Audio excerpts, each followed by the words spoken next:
ఈ సినిమా మీరు టేకప్ చేయడానికి మెయిన్ ఇన్స్పిరేషన్ ఏంటండి? ఈ పోక్సో పాయింట్ మీద దీన్ని ఎలా టచ్ చేశారు మీరు? పోక్సో అనేది చాలా అవసరమైన యాక్ట్ అండి ఇండియాలో. అది ఎంత అవసరం అని మనం ఫీల్ అవుతున్నామో అంతే దాన్ని మిస్యూజ్ కూడా చేస్తున్నారు. జస్ట్ ఇంకొద్ది రోజులు ఆగితే మేజర్ అయిపోతారు ఇల్లు. అట్లాంటి అమ్మాయిని లవ్ చేసినందుకు ఒక అబ్బాయిని. ఈ కథని మీరు తయారు చేసుకోవడం, అది నాన్నగారి వరకు వెళ్ళడం, ఈ మధ్యలో ఈ ప్రయాణం అసలు అంత సజావుగా సాగిందండి మీకు? సజావుగా సాగిందనే అనాలి.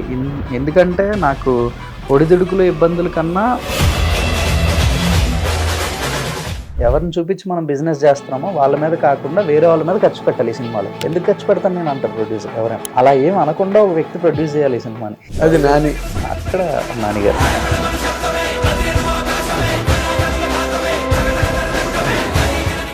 ఈ మేకింగ్లో మీరు బేసిక్గా ఎక్కువ ఫేస్ చేసిన ఛాలెంజ్ ఏంటి అని అడిగితే ఏం చెప్తారండి? డే 1 నుంచి రిలీజ్ డే వరకు నాకున్న ఒకే టెన్షన్, ఒకే భయం.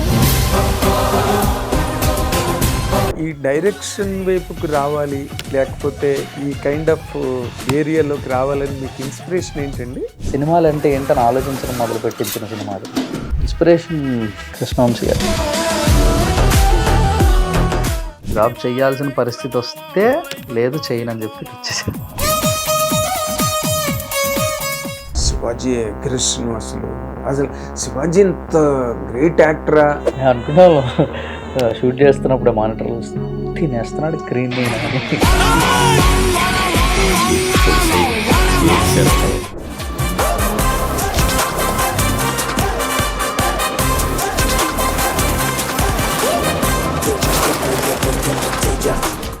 హిట్ టీవీ అభిమాన ప్రేక్షకులకు స్వాగతం. నేను మీ Nagendra Kumar. Welcome to my personal program my special touch.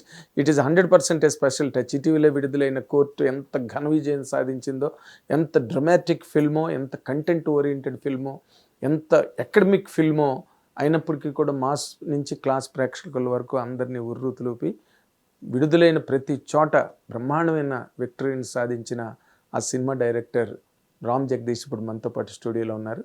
ఆయన ఇంటర్వ్యూ చేసి ఆయన అనుభవాలు, ఆ సినిమాని ఏ విధంగా తెరకెక్కించడానికి, ఆ ప్రయాణంలో అతను ఎదుర్కొన్న సమస్యలు కానీ ఆయన అనుభవాలు వాటన్నిటి గురించి ఇప్పుడు మాట్లాడదాం. వెల్కమ్ రామ్ జగదీష్ గారు, welcome. Hi sir. Hi. I'm really very happy to see you. ఎందుకంటే సచ్ ఎ వండర్ఫుల్ హిట్. ఈ మధ్య రోజుల్లో ఇండస్ట్రీ హిట్స్ లేక అలాగా అసలు అలమటించిపోతుంది. హిట్స్ లేక, సరైన హిట్స్ లేక. అసలు ఈ సినిమా మీరు టేకప్ చేయడానికి మెయిన్ ఇన్స్పిరేషన్ ఏంటండి? ఈ పోక్సో పాయింట్ మీద దీన్ని ఎలా టచ్ చేశారు మీరు? పోక్సో అనేది చాలా అవసరమైన యాక్ట్ అండి ఇండియాలో. పోక్సో అనేది ఖచ్చితంగా కావాలి, మనకు 100% ఉండాలి. అది ఎంత అవసరం అని మనం ఫీల్ అవుతున్నామో అంతే దాన్ని మిస్యూజ్ కూడా చేస్తున్నారు. ఇదొకటి నేను ఒక లైవ్ ఇన్సిడెంట్లో నేను కమ్ అక్రాస్ అయ్యాను. ఇది అంటే ఒక జస్ట్ ఇంకొద్ది రోజులు ఆగితే మేజర్ అయిపోతారు ఇల్లు.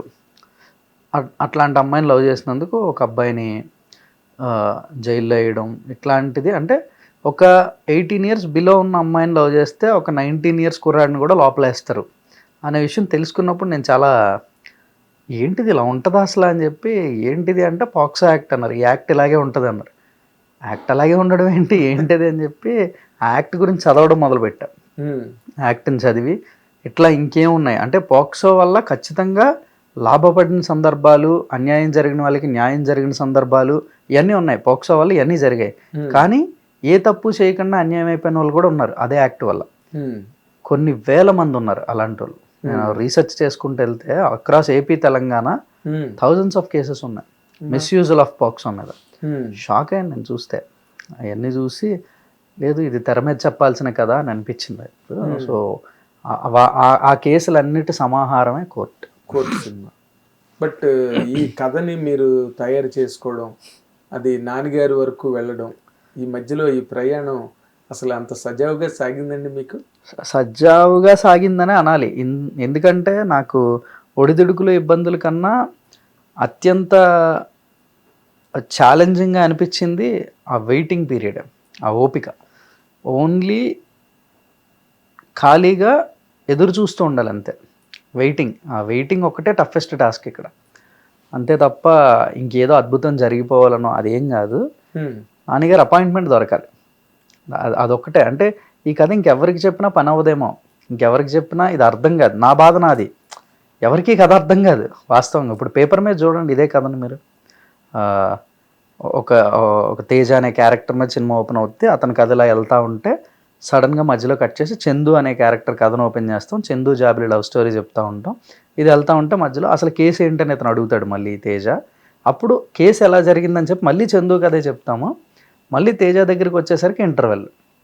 అవును, అంటే తేజనే హీరో, కానీ ఫస్ట్ హాఫ్లో గంట సేపు ఇతను లేడు. ఇతను లేకుండా ఇతన్నే హీరో అంటున్నాం. సెకండ్ హాఫ్లో ఇతను ఆ కేసులోకి వచ్చిన తర్వాత ఏం చేశాడని ఇతను హీరోయిజం.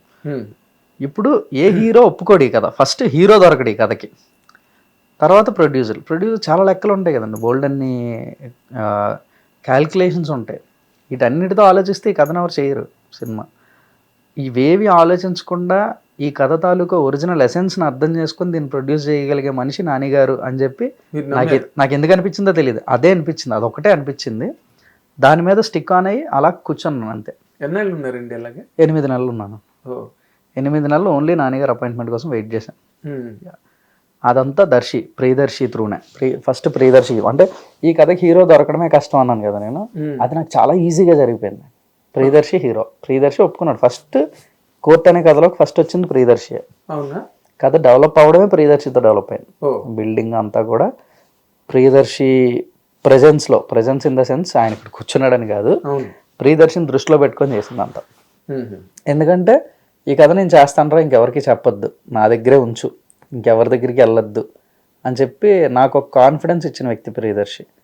ఆయన కోసం బిల్డ్ చేసి మొత్తం చెప్పిన తర్వాత ఇప్పుడు ప్రొడక్షన్ హౌసెస్కి వెళ్ళాలి, ఓ ప్రొడ్యూసర్కి చెప్పాలి అన్నప్పుడు నేను ప్రియదర్శిని అడిగా, అన్న ఈ కథ నాన్నగారు ప్రొడ్యూస్ చేస్తే బాగుంటుందేమో అనిపిస్తుంది అని అంటే ఆయన కూడా ఒకసారి ఆలోచించుకొని అదిరిపోద్దురా, తప్పకుండా మనం నాని అన్న అడుగుదాం, నేను మాట్లాడతాను నాని అంతా అని చెప్పి ఆయన మాట్లాడడం మొదలుపెట్టి ప్రియదర్శి నాన్నగారికి కథ చెప్పడానికి నేనంత తపన పడ్డాను, చెప్పించడానికి ఆయన కూడా అంతే పడ్డాడు.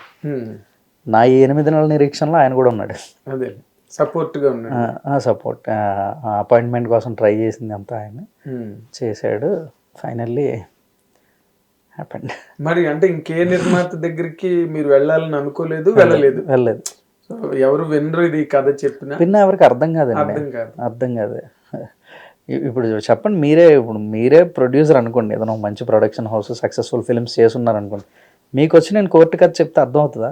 పేపర్ మీద చెప్పండి, స్క్రీన్ మీద సినిమా చూసేసిన తర్వాత వేరే విషయం. పేపర్ మీద దాన్ని జడ్జి చేయాలి, ఎట్లా చేస్తాం? చాలా కష్టం. రాసేటప్పుడే మాకే క్లిష్టంగా అనిపించిన సబ్జెక్ట్ ఇది, కొంచెం కాంప్లికేటెడ్ సినిమా. నాన్ లీనియర్ ఉంటుంది. బడ్జెట్ వైజ్ కూడా సరే ఏదో ఎక్స్పెరిమెంట్ చేస్తున్నాం కదా అని చెప్పి, ఎక్స్పెరిమెంట్లు మనం ఎప్పుడు తక్కువ బడ్జెట్లో చేస్తాం. మనం చూసుకుంటే హిస్టరీలో మొత్తం ఎక్కడ చెక్ చేసినా ఇది ఎక్స్పెరిమెంట్లు అన్నప్పుడు తక్కువ ఖర్చుతో చేద్దాం, ఎక్స్పెరిమెంట్ కదా, ఏమన్నా బ్యాక్ ఫైర్ అయితే మళ్ళీ నిలబడాలి కదా, సో లిమిటెడ్ డబ్బులతో చేద్దాం ఎక్స్పెరిమెంట్. ఎప్పుడు మనకి ఎక్స్పెరిమెంట్లు అన్నీ లిమిటెడ్ బడ్జెట్తో చేసినాయి, కానీ ఇది లిమిటెడ్ బడ్జెట్తో చేయకూడదు. ఎక్స్పెరిమెంట్ లిమిటెడ్ బడ్జెట్తో చేస్తే డెఫినెట్గా ఫెయిల్ అవుతాం, అది కూడా ముందే తెలుస్తుంది మనకి. ఎందుకంటే ఇది కోర్టు, ఖచ్చితంగా కావాల్సిన జనాలు ఉండాలి, కావాల్సిన సెటప్ ఉండాలి. అందులోని ఇది లవ్ స్టోరీ, ఆ పిల్లలిద్దరు లవ్ స్టోరీ. మొత్తం బడ్జెట్లో, టోటల్ బడ్జెట్లో more than half of the budget ఆ పిల్లలిద్దరి మీద ఖర్చు పెట్టాలి. హీరో ప్రియదర్శి, ఇతని మీద ఖర్చు పెట్టాం, వాళ్ళ మీద ఖర్చు పెట్టాలి. అంటే ఎవరైతే ఫేస్ ఆఫ్ ద ఫిల్మ్, ఎవరిని చూపించి మనం బిజినెస్ చేస్తున్నామో వాళ్ళ మీద కాకుండా వేరే వాళ్ళ మీద ఖర్చు పెట్టాలి ఈ సినిమాలో. ఎందుకు ఖర్చు పెడతాను నేను అంటారు ప్రొడ్యూసర్ ఎవరైనా. జనరల్లీ అలా ఏం అనకుండా ఒక వ్యక్తి ప్రొడ్యూస్ చేయాలి ఈ సినిమాని. ఎవరు దొరుకుతారండి? అక్కడ నానిగారు. ఆయన అసలు ఒక్క క్వశ్చన్ అడగలేదండి, ఒక్క మాట మాట్లాడకుండా. అసలు అంటే ఆయన ఒక మాట మాట్లాడలేదని అనడానికి లేదు, the true essence of the ఫిల్మ్ని అర్థం చేసుకున్నారు ఆయన, కథను అర్థం చేసుకుని. అంటే నేను అప్పుడప్పుడు అంటూ ఉంటాను, నానిగారు యాక్టింగ్లో ఉండి హీరో అయ్యారు కాబట్టి అలా ఉన్నారు. ఆయన రైటర్ అయి ఉంటే వేరే ఇంకోలా ఉండేదేమో అనిపిస్తుంది. అంటే ఇలా ఉండేది అలా ఉండదని మనం అన్నం కరెక్ట్ కాదేమో. ఇప్పుడు మంచి రైటర్ ఉన్నారు సార్ ఆయనలో. ఎందుకంటే నాకు అనిపిస్తూ ఉంటుంది, ఒక రైటర్ మనసు లేకపోతే ఈ కథ అర్థం చేసుకోలేరు. చాలా కష్టం. ఆయనలో ఒక రైటర్ ఉన్నారు, మంచి చాలా సెన్సిబుల్ రైటర్ ఉన్నారు ఆయన. పైగా డైరెక్షన్ డిపార్ట్మెంట్ నుంచి వచ్చి అదొక అడ్వాంటేజ్. అంటే ఆన్ పేపర్ ఒక ఫినిష్డ్ ప్రోడక్ట్ని చూడగలిగే విజన్ ఉంది ఆయనకి. ఈ కథ నేను నెరేట్ చేస్తున్నప్పుడు ఫినిష్డ్ ప్రోడక్ట్ చూశారు ఆయన.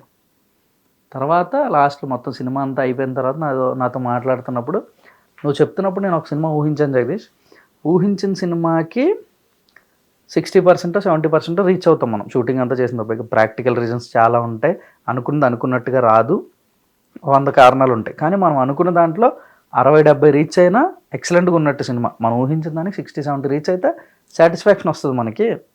కానీ నువ్వు నాకు చెప్పినప్పుడు నేను ఊహించుకున్న కథకి ఇక్కడ 120 ఉందన్న, 100 పైన ఉంది నాకు. నేను ఒకలా ఊహించుకున్నాను ఈ సినిమా కోర్టు ఇలా ఉంటుంది అని. నేను ఊహించిన దానికన్నా బాగా అనిపిస్తుంది నాకు సినిమా. ఐఎమ్ ప్రతి కాన్ఫిడెంట్ అసలు ఇది. అంటే ఆయన వెరీ రా కట్ చూశారు, 3 hours 10 minutes, very rough cut, dubbing కూడా వెళ్ళలేదు, ఇంకా డబ్బింగ్ లేదు ఏం లేదు, పైలట్ వాయిస్ల మీద ఒక కట్ చూసి అప్పుడు మాట్లాడారు నాతో. ఇది ఐఎమ్ వెరీ హ్యాపీ. అంటే ఆ రోజు మాట్లాడిన మాటల్లో అసలు నేను ఇది ఎవరికి అమ్మట్లేదు, ఓన్ రిలీజ్ చేస్తాను ఇది, అసలు నా సినిమా నేను అమ్ముకోవడం ఏంటి, ఇట్లా ఎంత కాన్ఫిడెన్స్ వచ్చింది ఆయనకి. ఏది ఆ రఫ్ కట్ చూసి నేను ఊహించిన దానికన్నా బాగుంది ఈ సినిమా, సో నేను ఎవరికి అమ్మనిది అని. అండ్ ప్రీ రిలీజ్ ఈవెంట్లో ఆయన చెప్పిన ఆ మాట, మీ కోర్టు సినిమా నచ్చకపోతే హిట్ 3 చూడొద్దు అని, అది నాకు ఆయన ముందే చెప్పారు 2 నెలల క్రితం. సంక్రాంతి రోజు చూసారు ఆయన సినిమా, జనవరి 14వ తారీఖు చూసారు. ఆ రోజే అన్నారు నాతో. నేను అయ్యో ఏదో అవుట్ ఆఫ్ ఎక్సైట్మెంట్ ఇప్పుడు సినిమా చూసి అంటున్నారేమో అనుకున్నాను నేను ఆ రోజు. చాలా పెద్ద స్టేజ్. కానీ ప్రీ రిలీజ్ ఈవెంట్లో స్టేజ్ మీద అలా అంటారని నేను ఊహించలేదు. అండ్ మీరు చూస్తే నేను సర్ప్రైజ్ అవ్వలేదు ఆ మాటకి, ఎందుకంటే నేను ఆల్రెడీ విన్నాను అది. కానీ స్టేజ్ మీద చెప్తారని ఎక్స్పెక్ట్ చేయలేదు నేను. అంత కాన్ఫిడెన్స్ ఆయనకి అదంతా. అంటే చాలా మంది ఏమంటున్నారంటే నాన్నగారు ఆ విధంగా అనడమే ఆ సినిమాకి బాగా హెల్ప్. ఓపెనింగ్స్ అంటే ఏముంది ఈ సినిమాలో చూడాలి అనే ఇంట్రెస్ట్ జనరేట్ అయింది ఆడియన్స్లో ఆయన స్టేట్మెంట్ వల్లే. ఏంటి ఇంత మాట అన్నారు ఈయన, నిజంగా ఏముంది సినిమాలో అని. 2 వర్గాలు, ఎంత చెప్తున్నారేంటి, ఏముంటుంది చూద్దాం అనే వర్గం ఒకటి, ఎంత చెప్తున్నారంటే ఏదో ఉండే ఉంటుంది అనుకునే వర్గం ఒకటి. ఏదైనా థియేటర్కి అయితే వచ్చారు. అతని మీద నమ్మకం, నాన్నగారి మీద నమ్మకం, ఎందుకంటే ఆయన హ్యాండిల్ చేసే స్క్రిప్ట్లు జెన్యూన్ గా ఎంకరేజ్ చేసి కంటెంట్ ని. అవును, ఆయన చేసిన సినిమాలు ఏవైనా కూడా ఆయన ప్రొడక్షన్ కానీ లేకపోతే ఆయన బయట ఒప్పుకున్న సినిమాలు కానీ ఏదైనా ఆ సెన్సిబిలిటీస్ బాగా జనం. ఈ సినిమాలో ఉన్న కమర్షియాలిటీని అర్థం, అంటే ఇది కమర్షియల్ సినిమా కాదు వాస్తవంగా, కానీ కమర్షియాలిటీని ఆయన అర్థం చేసుకున్నాడు. ఇందులో మీకు హీరో ఉంటాడు, ఒక విలన్ ఉంటాడు, కానీ ఇద్దరు కొట్టుకోరు, ఇద్దరికి ఫైట్ ఉండదు, కరెక్ట్ ఫేస్ ఆఫ్ కూడా ఉండదు, వాళ్ళిద్దరు కన్ఫ్రంటేషన్ కూడా ఉండదు సినిమాలో. హీరో విలన్ అంటే సూర్యతేజ మంగపతి, వాళ్ళిద్దరు గట్టిగా 2 వార్నింగ్ మాటలు కూడా మాట్లాడుకోరు, ఉండదు, ఫేస్ ఆఫ్ కూడా ఉంటుంది. కానీ స్ట్రాంగెస్ట్ విలన్ ఈరోజు మంగపతి అనేవాడు విలన్గా, చాలా స్ట్రాంగెస్ట్ విలన్గా, ప్రతి ఇంట్లో మనిషిలాగా అందరూ మంగపతి గురించి మాట్లాడుకుంటున్నారు. కానీ అంత పెద్ద విలన్ అనే ఇమేజ్, ఆయన ఎవరిని కొట్టడు, అంటే విలనీగా ఆ అమ్మాయిని బెల్ట్తో కొడతాడు, అది వేరు. బయట విలనిజంగా ఎవరిని కొట్టడం కానీ చంపడం కానీ లేదా ఏదో అట్లాంటి ఏమీ చేయడు, ఏం ఉండదు. Very normal man. మనందరి ఫ్యామిలీస్లో ఉండే ఒక మనిషి మంగపతి. మన ఇళ్ళల్లో అలాంటి ఒక సందర్భం వస్తే ఎలా రియాక్ట్ అవుతాం అలాగే రియాక్ట్ అవుతాడు మంగపతి, అంతే. కానీ విలన్ యాంటగనిస్ట్గా గొప్ప పేరు వచ్చింది. ఇవన్నీ ముందు ఊహించాలి, ఎలా అవుతుంది ఇదంతా. కమర్షియాలిటీని కూడా ముందు ఊహించారు ఆయన. అసలు యాక్చువల్గా ఈ సినిమాకి నిజమైన హీరో నాన్నగారే. అవును అవును, నిజమైన అంటే తెర వెనక హీరో. నానిగారు, 2nd ప్లేస్లో ప్రియదర్శి, 3rd ప్లేస్ ఏమైనా ఉంటే మాకు వస్తుంది. ఇప్పుడు ఈ కాస్టింగ్ ఇవన్నీ కంపోజ్ చేయడమే ఆ సినిమాలో. ఇది మన హర్షవర్ధన్ ఆ లాయర్ క్యారెక్టర్ కానీ లేకపోతే మంగపతికి శివాజీ కానీ, వీళ్ళందరూ ఈ క్యారెక్టర్ సెలెక్షన్ లో వాళ్ళనే అనుకున్న వాళ్ళని పెట్టుకున్నారా? 1, 2, 3 ఆప్షన్స్ ఏమైనా ఉండి? అసలు అండి, అంటే అది కూడా కొంచెం గర్వంగా చెప్పుకోవాల్సిన విషయమే. ప్రొడక్షన్ హౌస్ సైడ్ నుంచి ఈ క్యారెక్టర్కి ఇల్లు ఆప్షన్స్ రాసుకుంటాం, జనరల్ ఫార్మాట్ ఆప్షన్స్ రాస్తాం. అవును, ఆప్షన్స్ రాయలేదు. ఈ క్యారెక్టర్ వీళ్ళు చేయాలి అంటే వాళ్ళే ఉన్నారు సినిమాలో, అంతే. నా కాలేజ్ నాన్నగారు దాన్ని మళ్ళీ షఫుల్ చేయలేదు. నో ఒక్క ఆర్టిస్ట్ని కూడా మార్చలేదు ఆయన. ఈ క్యారెక్టర్ వీళ్ళు బాగుంటారేమో నువ్వెవరు అనుకుంటున్నావు, నేను వీళ్ళు అనుకుంటున్నాను సార్, పెట్టే. ఈ క్యారెక్టర్ ఎవరు అనుకుంటున్నావు, వీళ్ళు అనుకుంటున్నాను సార్, నైస్. ఈ క్యారెక్టర్ వీళ్ళు సార్, డన్, బాగుంది, అందరూ బాగున్నారు, పెట్టేసండి, అంతే. అంతే. అంతే. ఫినాన్సెస్ డిస్కషన్ కూడా రాలేదు. ఈ క్యారెక్టర్ వీళ్ళు అనుకుంటున్నారు కానీ వీళ్ళు ఎక్కువ అడుగుతున్నారు, ఎంత అవసరమా పోనీ అంత బడ్జెట్ కాకుండా వేరే వాళ్ళని ఎవరైనా చూడొచ్చు కదా, జనరల్గా వస్తాయి ఇలాంటి డిస్కషన్లు, అవి కూడా రాలేదు. ఓకే. అసలు మ్యాక్సిమం అంటే ఏ సక్సెస్ అయినా కూడా దానిలో మనకి కనిపించని అన్సీన్ ఛాలెంజెస్ ఉంటాయి. అంటే మాకు తెలియదు మీరు లోపల ఏం గొడవ పడతారు, ఎలా పడతారు, మీ బాధలు ఏంటి, అవన్నీ బయటికి తెలియవు. But there will be certain challenges. 100%. ఈ మేకింగ్లో మీరు బేసిక్గా ఎక్కువ ఫేస్ చేసిన ఛాలెంజ్ ఏంటి అని అడిగితే ఏం చెప్తారండి? నా డే 1 నుంచి రిలీజ్ డే వరకు నాకున్న ఒకే టెన్షన్, ఒకే భయం, అనుకున్న సినిమా ఇవ్వగలుగుతున్నానా లేదా, ఇది ఒక్కటే నా భయం అంతే. షూట్ చేస్తున్నప్పుడు కూడా పొద్దున్న స్టార్ట్ అయితే షూటింగ్ ఎక్స్పీరియన్స్ ఎలా ఉందని అంటే ఏం ఉండదు, టెన్షన్ తప్ప. పేపర్ మీద ఒక సీన్ రాసుకుంటాం, అది షూట్ చేస్తూ ఉంటాం. రాసుకునేటప్పుడు లేదా ఊహించుకునేటప్పుడు విజువల్లో ఒకటి ఏదో ఊహించుకొని చచ్చి ఉంటాం కదా, అది రావాలి. అది రాకపోవడానికి 1000 కారణాలు ఉంటాయండి, 1000 ఉంటాయి. ఏదో ఒక చిన్నది ఏదో అంటే ఇప్పుడు మనుషులతో కూడుకున్న వ్యవహారం. ఇప్పుడు రాసుకోవడం పేపర్ మీద, ఊహించుకోవడం అంటే ఒక రూమ్లో రైటర్సు, నేను, ఒక పేపర్సు, పెన్ను, అంతే. తక్కువ మనుషులు, లిమిటెడ్ స్పేస్, లిమిటెడ్ బడ్జెట్, ఏం ఉండదు, రాసుకోవచ్చు, ఊహించుకోవచ్చు. కానీ ప్రాక్టికాలిటీకి వచ్చి అది షూట్ చేసేటప్పుడు people involvement, number of people involve అవుతారు, నెంబర్ ఆఫ్ మైండ్ సెట్స్ ఉంటాయి, ఒక్కొక్కరికి ఒక మూడ్ స్వింగ్ ఉంటుంది. ఏం జరిగినా సరే ఇది ఎఫెక్ట్ అవుతుంది, ఫినిష్డ్ ప్రోడక్ట్ మీద దాని ఎఫెక్ట్ పడుతుంది. అవి రాకుండా, ఏం పడకుండా అన్నీ బ్యాలెన్స్ చేసుకొని అనుకున్నది మాత్రమే తీయాలి. ఇదే టాస్క్, ఇది పెద్ద ఛాలెంజ్. అనుకున్న దానికి ఏమాత్రం మారకుండా తీయాలి. ఆ ప్రయాణంలో మీకు ఏదైనా ఇబ్బందులు ఎదుర్కొన్నారా? ఇబ్బందులు అంటే టైం కన్స్టెన్సీ అండి, ఓన్లీ టైం కన్స్టెన్సీ. ఈరోజు ప్లాన్ చేసిన సీన్ ప్లాన్ చేసిన టైమింగ్లో అయిపోవాలి. చేయగలిగారా? చేసాం. కొద్దిగా బాగా ప్లానింగ్, అంత ఎక్కువ ప్లాన్ చేసుకొని కరెక్ట్గా ప్రొడక్షన్ సపోర్ట్, డైరెక్షన్ టీము, మా వాళ్ళందరూ కూడా అసలు పరిగెట్టాలి, మాట్లాడాలి, మాటలు పడాలి, పట్టుకోవడాలు, పరిగెట్టడాలు, అన్నీ వాళ్ళు డైరెక్షన్ టీం కానీ, ప్రొడక్షన్ సైడ్ దీప్తి గారు కానీ ప్లాన్, రేపు ఏం చేస్తున్నాం, ఎట్లా చేస్తున్నాం, రేపు అంటే రేపు కాదు, స్కెడ్యూల్ అంతా ఏంటి, ఈ స్కెడ్యూల్లో ఏం షూట్ చేస్తున్నాం, ఎంత షూట్ చేస్తున్నాం, ఏ రోజు ఎక్కడ వర్క్ చేస్తున్నాం, ఏ ఆర్టిస్ట్ ఏ టైంకి కావాలి, అన్నీ ప్రాపర్గా అరేంజ్ చేసి, ఏది ఒక్క చిన్నది కూడా మిస్ఫైర్ అవ్వకుండా అన్నీ ప్రాపర్గా ఉండేలాగా డైరెక్షన్ టీము, ప్రొడక్షన్ టీము కలిపి ఒక ప్లానింగ్ చేస్తే వర్కౌట్ అయినాయి అన్నీ. ఆ ప్లాన్ ఏమాత్రం బెడిసికొట్టకుండా పర్ఫెక్ట్గా అనుకున్నట్టు ఫినిష్ చేయడం నా బాధ్యత. ఓకే, ఇది నా పని. మీరు అంటే నార్మల్ కండిషన్స్లో కొత్త డైరెక్టరు ఫస్ట్ పిక్చరు అంటే ఏదో లవ్ ఫిల్మ్ కానీ, లవ్ కంటెంట్ కానీ, లేకపోతే ఇంకేదో రివెంజ్ డ్రామా, ఇలాంటివన్నీ ఊహించుకుంటారు, సర్వసాధారణంగా జరిగే విషయం అది. బట్ మీరు ఇలాంటి దాని మీదకి వెళ్ళడానికి అంటే you did not believe those films will not work out? No, అలా ఏం లేదు. ఐ బిలీవ్ దట్ ఎప్పుడు ఉన్నాయండి, ఎప్పుడు సేఫ్ జోన్ అంటాం, అట్లా సేఫ్ ప్లే.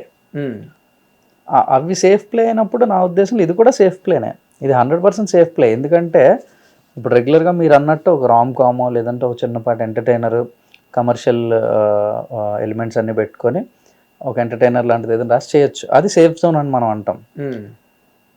అది ఏమాత్రం వర్కౌట్ అవ్వలేదు అనుకోండి, అంటే గాడ్ షేక్ టచ్ వుడ్, అది అవ్వలేదు అనుకోండి, ఏంటి పరిస్థితి? అవ్వట్లేదు కదా, ఈ మధ్య చాలా సినిమాలు మిస్ఫైర్ అవుతున్నాయి కదా. అంటే అది వర్కౌట్ అవ్వకపోతే వేరేలా ఉంటుందండి వ్యవహారం అంతా. ఇప్పుడు ఇలాంటి సినిమా చేసుకొని అంటే ఖచ్చితంగా ఇది 100% వర్కౌట్ అయిపోద్దని ఎవరు ఏది చెప్పలేమండి. ఇప్పుడు 13వ తారీఖు ప్రీమియర్లు వేసాం మనం, 14 అఫీషియల్ రిలీజ్ అయితే 13వ తారీఖు పెయిడ్ ప్రీమియర్లు వండర్ఫుల్గా రన్ అవుతున్నాయి. 5 షోలు వేద్దామని మొదలుపెట్టిన షోలు అవి ఫిల్ అయిపోతున్న కొద్దీ ఒక్కొక్క షో పెంచుకుంటే వెళ్ళి 100 షోలు వేశారు 13వ తారీఖు ప్రీమియర్లే, all over the world, Australia, Singapore అన్నీ కూడా వేస్తే 100 షోలు వేస్తే 100 ఫిల్ అయినాయి. అన్ని సైడ్స్ నుంచి 100% పాజిటివ్ టాక్. కానీ 14వ తారీఖు మార్నింగ్ షో శ్రీరాముల్లో వెళ్ళి కూర్చొని మార్నింగ్ షో ఫినిష్ అయిపోయి మధ్యాహ్నం బయటకు వచ్చినప్పుడు నమ్మాను నేను ఇది హిట్ అని. అంతవరకు నేను అంటే ప్రీమియర్ స్టాక్ ఇవన్నీ కూడా చెప్పలేము సార్. అఫీషియల్ రిలీజ్ థియేటర్లోకి వెళ్ళింది, ఆడియన్స్ చూశారు అని అఫీషియల్ ఏదనుకుంటామో ఆ రోజు వచ్చేదే రిజల్ట్ అని నమ్ముతాను నేను. పైగా సింగిల్ స్క్రీన్ రిపోర్ట్ శ్రీరాములకి వెళ్ళి నేను కూర్చొని సినిమా చూసుకొని ఆడియన్స్ రియాక్షన్లు అన్నీ అబ్జర్వ్ చేసి అప్పుడు మధ్యాహ్నంకి ఇది హిట్ అని అప్పుడు డిక్లేర్ చేసుకున్నాను నేను.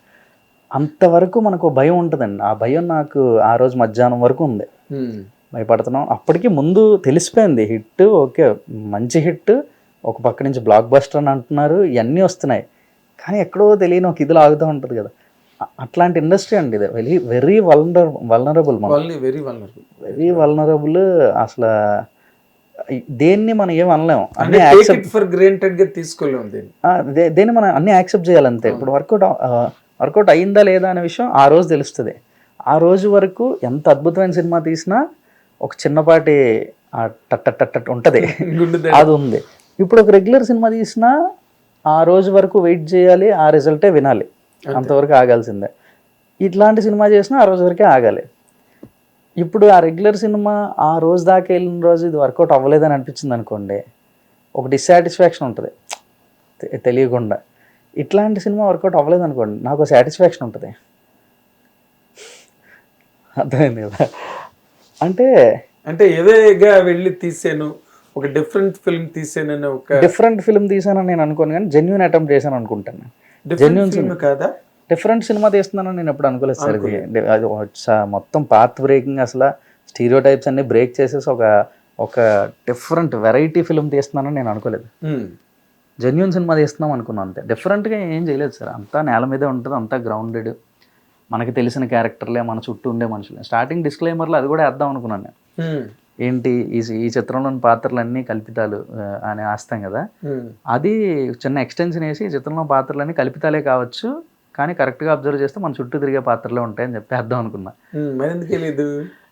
ఏమో ఇంకా అప్పుడు కుదరలేదు. సెన్సార్ డిస్క్లైమర్ పెద్దది వేసాం బాగా, అంటే లీగల్ డీల్ చేస్తున్నాం కదా. సో అంటే లాయర్స్ ఎవరినైనా కన్సల్ట్ చేశారా? 100% లాయర్స్, జడ్జెస్, కోర్టు స్టాఫ్ ఉంటారు, కోర్టు సూపరింటెండెంట్ అని, క్లర్క్ అని, సబ్ స్టాఫ్ అని చాలామంది, పోలీస్ కానిస్టేబుల్స్. పోలీసులతో మాట్లాడితే మనకు వచ్చే ఇన్ఫర్మేషన్ కన్నా కానిస్టేబుల్స్ దగ్గర ఎక్కువ ఇన్ఫర్మేషన్ ఉంటుంది ఆఫీసర్ల కన్నా. ఎందుకంటే వీళ్ళు ఫీల్డ్లో పనిచేస్తారు, వీళ్ళు గ్రౌండ్లో ఉంటారు.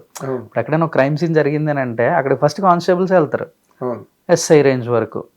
అక్కడికి వెళ్ళి within the scene, crime సీన్లో ఏం జరిగింది అనేది ఒరిజినల్ రిపోర్ట్, వాళ్ళు మాట్లాడేది వీళ్ళు మాట్లాడేది ఇవన్నీ వీళ్ళే వింటారు, కానిస్టేబుల్సే. పైకి ఆఫీసర్స్ దగ్గరికి ఎంత మ్యాటర్ కావాలో అంతే వెళ్తుంది ఫిల్టర్డ్. సో నేను కానిస్టేబుల్స్తోనే ఎక్కువ తిరిగేవాడిని, ఎక్కువ ట్రావెల్ అయ్యాను. ఒరిజినల్ డైలాగ్స్, ఒరిజినల్ మ్యాటర్ అంతా కానిస్టేబుల్ దగ్గర నుంచి వచ్చేది. ఒక అక్యూజ్డ్ కానీ లేదా ఒక విక్టిమ్ కానీ డైరెక్ట్గా ఏం మాట్లాడతారు అనేది కానిస్టేబుల్స్తో మాట్లాడతారు.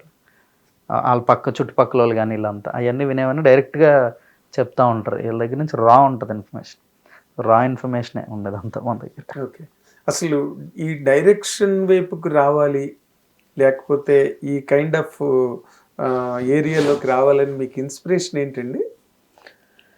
ఇన్స్పిరేషన్ ఖడ్గం సినిమా, కృష్ణవంశీ గారు. కృష్ణవంశీ గారు చాలా ఇన్ఫ్లుయెన్స్ చేశారు నన్ను. కేవీ సార్ అప్పటికి వచ్చేసారా ఇండస్ట్రీ? రాలా చిన్నప్పుడు స్కూలింగ్లో అప్పుడు చూసిన సినిమా. ఆ సినిమా నా మీద చాలా ఎక్కువ ఇంపాక్ట్ చూపించింది. నేను ఎక్కువ ఇన్ఫ్లుయెన్స్ అయ్యాను ఆ సినిమాకి. సినిమాలు అంటే ఏంటని ఆలోచించడం మొదలు పెట్టించిన సినిమా అది మాత్రం. అక్కడి నుంచి సినిమాల గురించి ఆలోచించడం ఆ తర్వాత నెమ్మదిగా కాలేజ్కి వెళ్ళిపోయిన తర్వాత అసలు మనం ఏమవ్వాలి అని ఆలోచిస్తే ఫిల్మ్ మేకర్ని అప్పుడు డిసైడ్ చేసుకున్నాం. ఓకే, అంటే మీ వైపు అటు కానీ ఇటు కానీ ఎవరు ఇండస్ట్రీతో కనెక్ట్ ఉన్న వాళ్ళు? మా నాన్నగారు అదే అంటారు, నేను సినిమాల్లోకి వెళ్తానంటే ఆయనకున్న ఒకే ప్రాబ్లం అదే. మనకి ఇప్పుడు మన ఇంట్లో ఏదైనా ఫంక్షన్ జరిగింది అనుకోండి, ఒక పెళ్లి చేసాం అనుకోండి, ఒక 700-800 మందిని పిలుస్తాం చుట్టాలందరూ. అట్లాంటి ఒక పెళ్ళికి పిలిస్తే వచ్చే 700-800 మందిలో ఒక్కడు కూడా మనకి సినిమాలో ఉండరు, సినిమా ఇండస్ట్రీలో ఉన్న వాళ్ళు ఉండరు, మనకి ఎవరు తెలియదు. అంటే మన చుట్టాలు అని మనం ఎవరిని పిలుస్తాం, వాళ్ళు ఒక్కరు కూడా లేరు సినిమాల్లో. బ్యాక్గ్రౌండ్ లేదు, డబ్బులు లేవు, ఏం లేదు. ఎలా సర్వైవ్ అవుతావు ఇట్లాంటి ఫీల్డ్లో? కష్టమైన పని. నువ్వేదో అందరినీ ఆకాశానికి చేతులు చాపుతున్నావేమో అనిపిస్తుంది. ఇట్లాంటి ఫీలింగే తప్ప అయింది, అంతకుమించి ఏమనలేదు. మరి ఎలాగ ఆయన జయించుకుని వచ్చారు ఇక్కడికి? ఆయన ఎప్పుడు ఆపలేదండి, ఇలా అనేవారు అంతే. వేరే వాళ్ళు ఎవరో అంటే మా చుట్టాలు కానీ లేదా తెలిసిన వాళ్ళు ఎవరన్నా మా నాన్నగారి దగ్గరికి వచ్చి, ఏంటి వాడు ఏం చేస్తున్నాడు, అసలు ఏమనుకుంటున్నావు, వాళ్ళు ఎందుకు వదిలేసేవాళ్ళగా, అలాగా ఏం చెప్పడం తెలియదా అంటే ఈయన అనేవారు తిరిగి. చెప్పడానికి మనం ఎవరు, వాడి చిన్నపిల్లవాడు, వాడికి ఏం తెలీదా, వాడి లైఫ్ అది, వాడు ఏం చేస్తే దాని తాలూకా రిజల్ట్ నాడు జీవితాంతం మొయ్యాలనే విషయం వాడికి తెలీదా, వాడికి తెలుసు ఆ విషయం. సో వాడు ఏం చేసుకుని ఆడిష్టం ఉన్నారు. బట్ అలాగ అనుకుని ఫాదర్స్ ఊరుకోలేరు కదా, ఎలాగోలాగా వాడిని మార్చి మళ్ళీ ఏదో ఒక ఉద్యోగంలోనో ఇంకో దానిలోనో. మా నాన్నగారు అలా అనుకోలేదండి. అది that is is your first hero. First hero అంటే ఫిల్మ్ మేకర్ అవుతానని చాలా మంది నమ్మారు. త్రూ అవుట్ ద జర్నీలో వీడు సక్సెస్ అవుతాడు అని నమ్మిన వాళ్ళు చాలా మంది ఉన్నారు. నేను ఒక్కరిద్దరని ఎవరిని అలా డైవర్సిఫై చేయలేను. చాలా మంది నమ్మారు. కానీ వాళ్ళందరిలో ఫస్ట్ నమ్మింది మా నాన్నగారు అనిపిస్తుంది నాకు. ఎందుకంటే ఆపాలనుకుంటే ఆయన ఆపేయచ్చు. ఇంకెవరు ఆపినా మనం ఆగలేం. ఒక్క నాన్నగారు ఆపితే ఆగాలి, తప్పదు. ఎందుకంటే ఆయన దాటి ఇల్లు వదిలేసి వెళ్ళిపోయి అంతేం ఉండదు. కానీ పేరెంట్స్గా వాళ్ళు ఆపాలనుకుంటే ఆపేయచ్చు వాళ్ళు. కానీ ఆయన ఆపలేదు. సో ఫస్ట్ నమ్మింది ఆయనే అనుకుంటాను నేను. That's great of him really. ఇక్కడికి వచ్చిన తర్వాత హౌ వాజ్ యువర్ అదెంత ఎక్స్పెరిమెంట్స్ కెరీర్? సినిమా కష్టాలు అవి కామన్ సార్. అవి ఇంకా పార్ట్ ఆఫ్ ద ప్రాసెస్. అది నేను ఎంత కష్టపడ్డాను అందరం పడతాం సార్ కష్టం. ప్రతి ఒక్కరు డైరెక్టర్ అవ్వడం అనేది, ఒక సినిమా తీయడం అనేది not at all a joke, not at all an easy task. It's not every one's cup of tea. అది అందరికీ తెలుసు. అంటే ఇప్పుడు సినిమాల్లోకి వెళ్ళడమే not every one's cup of tea. Exactly. Common పబ్లిక్తో మాట్లాడితే not every one's cup of tea. ఎవరు రాలేరు. ఎవరికి హోప్ లేని ఇండస్ట్రీ ఇది. వచ్చారనుకోండి, ఇక్కడికి వచ్చిన తర్వాత అర్రే అమ్మ అసలు అదంతా దాటి ఇక్కడ దాకా వచ్చాం, ఇక్కడ దాకా రావడమే మనం హీరోస్ అనుకుంటే, ఇక్కడికి వచ్చిన తర్వాత సినిమా తీయడం అనేది not everyone's cup of tea. మళ్ళీ విత్ ఇన్ ద సర్కిల్లో కూడా సినిమా తీయడం అనేది అందరి వల్ల అందరం చేయగలిగే పని కాదు. ఎవడో ఒక్కడికి వస్తుంది అవకాశం, ఆ ఒక్కడి ఎవడు అని చెప్పి ప్రతిరోజు ఆ నరాలు పిసుక్కునే పరిస్థితి ఉంటుంది. అండ్ ఆ సినిమా తీసే ఇది not everyone's cup of టీలో మళ్ళీ ఎవడో ఒకడికి వస్తుంది తీసేది. వాళ్ళు తీస్తూ ఉంటారు. ఆ తీసిన వాళ్ళలో హిట్ ఎవడో ఒకడికి వస్తుంది. మళ్ళీ హిట్ కూడా not everyone's cup of tea. So ఇది అందరిది కాదు అనుకునే సందర్భాలు ఎన్నో దాటితే ఒక హిట్ వస్తుంది. హిట్ అనేది చిన్న విషయం కాదు సార్. కాదు అసలు. హిట్ మాట పక్కన పెట్టి ఒక సినిమాని హ్యాండిల్ చేసి స్టార్ట్ కెమెరా అనే పాయింట్కి రావడమే అసలు చాలా గ్రేట్ డిఫికల్ట్ జాబ్. మీకు ఎన్నాళ్ళు పట్టిందండి దానికి ఇండస్ట్రీకి వచ్చాక? ఇండస్ట్రీకి రావడం నేను అంటే అఫీషియల్గా రావడం అయితే అఫీషియల్ అని అనడానికి ఉందండి. ముందు 2013లో వచ్చా రావడానికి ఒక 3 ఏళ్ళు పట్టింది. 2010లో కాలేజ్ అయిపోయింది. కాలేజ్ అయిపోయిన తర్వాత ఇండస్ట్రీకి వెళ్ళాలి. ఎలా వెళ్ళాలో తెలియదు, ఎవరి ద్వారా వెళ్ళాలి, ఎటు వెళ్తే ఎక్కడికి వెళ్తాం, హైదరాబాద్ వెళ్తే ఏం చేయాలో తెలియదు. అప్పటి వరకు అసలు హైదరాబాద్ ఎప్పుడు వెళ్ళలేదు, వెళ్తే ఏం చేయాలో తెలియదు. ఇవన్నీ తెలుసుకొని ఎలాగోలా హైదరాబాద్ రావడానికి 3 ఏళ్ళు పట్టింది. వచ్చిన తర్వాత ఇండస్ట్రీ. ఓకే. ఎవరి దగ్గర చేశారు అసలు? ఫస్ట్ సినిమా రారా కృష్ణయ్య సార్. అంటే వైజాగ్లో వంశీకృష్ణ శ్రీనివాస్ ఆయన ప్రొడ్యూసర్, సోలో సినిమా ప్రొడ్యూసర్ ఆయన. ఆయన 2013లో రారా కృష్ణయ్య సినిమాని ప్రొడ్యూస్ చేస్తున్నారు. దానికి అసిస్టెంట్ డైరెక్టర్గా వచ్చాను. 3 ఏళ్ళు వైజాగ్లో ఆయన దగ్గర ఒక షార్ట్ ఫిల్మ్ తీసి నేను సినిమాలకు పనికి వస్తానండి అని ఆయన ప్రూవ్ చేసుకొని, సరే పంపించండి ఇండస్ట్రీకి అని ఆయన అంటే, అప్పుడు రారా కృష్ణయ్యకి అసిస్టెంట్ డైరెక్టర్గా వచ్చా. ఆ అసిస్టెంట్ డైరెక్టర్గా రావడానికి 3 ఏళ్ళు పట్టింది. అసిస్టెంట్ డైరెక్టర్గా రావడానికి 3 ఏళ్ళు పట్టింది. 2 షార్ట్ ఫిల్మ్లు తీసా. అందులో ఒక షార్ట్ ఫిల్మ్ నాకేమి రాదని అర్థమైంది. చాలా నేర్చుకొని తీయాలని అప్పుడు మళ్ళీ ఒక సంవత్సరం పాటు నేర్చుకొని మళ్ళీ షార్ట్ ఫిల్మ్ తీసా. అప్పుడు అసిస్టెంట్ డైరెక్టర్ అయ్యా. అసిస్టెంట్ డైరెక్టర్ అయిన తర్వాత నుంచి ఇంకా ఇండస్ట్రీలోనే తక్కువ సినిమాలే చేశాను, కానీ ఎక్కువ తిరిగా. నేను ఎక్కువ సినిమాలు పనిచేయలేదు, బట్ సినిమాల్లోనే ఉన్నాను, ఇండస్ట్రీలోనే ఉన్నాను. బట్ ఎక్కువ సినిమాలు చేయలేకపోవడానికి కారణం ఏంటండి? అంటే మీకు కనెక్ట్ దొరకక? రకరకాల రీజన్స్ అండి. అంటే ఇంటి దగ్గర పరిస్థితులు, ఫ్యామిలీ, కొంతకాలం ఇంటి దగ్గర ఉండాల్సి వచ్చేది. వైజాగ్ వెళ్ళి సడన్గా మళ్ళీ ఇక్కడికి వచ్చి ఏదైనా సినిమా జాయిన్ అయితే మళ్ళీ వైజాగ్ వెళ్ళాల్సి వచ్చేది. ఇట్లా ఆ షఫ్లింగ్ మధ్యలో తక్కువ సినిమాలు చేశాను. పూరి జగన్నాథ్ గారు షార్ట్ ఫిల్మ్ కాంటెస్ట్ పెట్టినప్పుడు Sakshi media Puri Jagannadh directors hunt పెట్టారు. అప్పుడు ఒక షార్ట్ ఫిల్మ్ చేశాను. దాంట్లో పూరి గారి దగ్గర బెస్ట్ డైరెక్టర్ అవార్డు వచ్చింది. ఆ తర్వాత మళ్ళీ డైరెక్షన్ ట్రయల్స్ అని కథ పట్టుకొని తిరిగే దాంట్లో కొన్ని సంవత్సరాలు పోయినాయి. అట్లా గీతా ఆర్ట్స్లో ఊర్వశివ రాక్షస పనిచేసా. ఊర్వశివ రాక్షస శశి గారి దగ్గర, దానికి రైటింగ్ డిపార్ట్మెంట్ స్క్రిప్ట్ అసోసియేట్గా చేశా. ఇట్లా అలా పనిచేసింది చెప్పుకోవడానికి తక్కువే పనిచేసా. నేను ఎక్కువ తిరిగా ఇండస్ట్రీలో. నాకు సంబంధం లేని సినిమాల్లో కూడా ఇలా ఊరికే తిరుగుతూ ఉండేవాడిని. ఎవరో ఒకరు తెలిసిన ఉంటారు కదా ఆ సినిమాలో. మనకి ఫ్రెండ్ సర్కిల్ బాగా ఎక్కువ. ఎక్కడైనా కాలేజీలో కానీ, ఇంటి దగ్గర ఏరియా వైజాగ్ సీతంపేట మాది, సీతంపేటలో కానీ, ఇండస్ట్రీకి వచ్చిన తర్వాత ఎక్కడ కానీ ఫ్రెండ్ సర్కిల్ బాగా ఎక్కువ. ఓకే. ఎక్కువ ఫ్రెండ్స్ ఉంటారు నాకు. సో ఇప్పుడు కూడా చెప్పిందంత బాగానే ఉంది అనుకోండి, బట్ గెట్ ఆన్ అవ్వడానికి డబ్బులు, విషయం కావాలి కదా. Survival fitness of the survival. మీరేమో తక్కువ సినిమాలు చేశారు అంటే సినిమా లేకపోతే వైజాగ్ వెళ్ళిపోయేవారా? అలా ఏం లేదండి. సినిమా లేకపోతే వైజాగ్ వెళ్ళడం కాదు, వైజాగ్ వెళ్ళాల్సి వచ్చి సినిమాలు చేయలేకపోయాడి. అది ఓకే. అంటే మీకు అక్కడ వ్యాపారాలు గట్ట ఏం లేదు, ఇంటి దగ్గర పరిస్థితులు అంతే. మనం ఇంటి దగ్గర ఉండాల్సిన సందర్భాలు వచ్చి వెళ్ళేవాడిని అంతే. అంతే. అంటే ఇంకా ఇండస్ట్రీకి మనం వెళ్ళలేము, ఇది కాదు నీది, ఇది కాదు, నువ్వు అది మానేసి అన్నీ మూసుకొని వచ్చి ఒక ఉద్యోగం చేసుకోవాలి, ఉద్యోగం చేసి నెలకి ఎంతో కొంత సంపాదిస్తే తప్ప నడవదు అనే పరిస్థితులు కూడా వచ్చినాయి. అవి కూడా దాటి అప్పుడు కూడా నిలబడి, లేదు నేను సినిమాల్లో చావరేవో ఇక్కడే తెలుసుకుంటా, ఏమైనా ఇక్కడే ఏదైనా. ఇంకా వెనక్కి వచ్చేసి ఇంకేముంటుంది సార్, అవ్వట్లేదు మన వల్ల, డబ్బులు అంటే ఏదో ఒక బండి నడవడం కోసం డబ్బులు సంపాదించడం, ఒక ఉద్యోగం జాయిన్ అయ్యి ఒక జాబ్ చేస్తూ ఇంటి దగ్గర వైజాగ్లో ఉండిపోతే అక్కడే చచ్చిపోయినట్టు. మనం ఇంకా అవసరం లేదు, బతకడం అనవసరం అనిపించింది.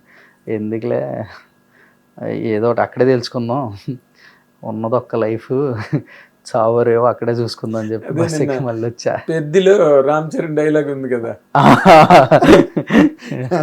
అవును, ఏమున్నది ఏదో ఇక్కడే చేసేయాలని, ఒక్కటే బతుకు, ఏం చేసినా ఈ ఒక్క జీవితంలోనే అని. అంటే అదేలేండి, ఈరోజు రామ్ చరణ్ గారు పెద్దిలో చెప్పారు, ఇది అప్పుడెప్పుడో నాకు నేను చెప్పా. మళ్ళీ వచ్చేసి ఏం జరిగినా ఇక్కడే నిలబడదాం మళ్ళీ. ఇట్లా ఈ సందర్భాల మధ్యలో కొన్ని సంవత్సరాలు పోయినాయి. అంటే ఉద్యోగం చేస్తుండేవారు వైజాగ్? ఏ రోజు చేయలేదు జాబ్ చేయాల్సిన పరిస్థితి వస్తే లేదు చేయనని చెప్పి వచ్చేసా. మరి ఇంటికి సపోర్ట్ ఎవరు? నాన్నగారే. నాన్న అంతా నాన్న. ఇప్పుడు ఈరోజు ఏదో మనం సాధించేసాం, ఇది అయిపోయింది అది అయిపోయింది అని మనం ఎంత జబ్బలు సరి చేసుకుని త్వరలు కొట్టేసుకున్నా, మనం ఉండి నిలబడాల్సిన ప్లేస్లో మనం లేనప్పుడు అక్కడ ఒకరు నిలబడతారు కదా, వాళ్ళదే ఈ సక్సెస్, మంది కాదు, వాళ్ళదే. ఎందుకంటే ఆ రోజు మనం అక్కడ మనం లేకపోతే పని అవ్వదు అన్నప్పుడు మనం అక్కడ ఉండిపోయాం అనుకోండి, ఇక్కడ మనం ఉండం కదా. అవును, ఇక్కడ మనం లేకపోతే ఏం లేనట్టే. అంతే. ఇక్కడ నువ్వు అవసరం లేదు, నువ్వు లేకపోయినా పర్లేదు, నీ ప్లేస్ని మేము భర్తీ చేస్తామని ఎవరో ఒకరు అక్కడికి రాకపోతే మనం ఇక్కడికి రాలేం. అవునండి. ఆ రోజు అక్కడ మా నాన్నగారు ఉన్నారు ఆ పరిస్థితిలో, సో నేను ఇక్కడ ఉన్నాను. ఇప్పుడు మీ ఫాదర్ రియాక్షన్, మీ మదర్ వాళ్ళు? మదర్ లేరండి నాకు. Mother sorry, only father. I'm sorry.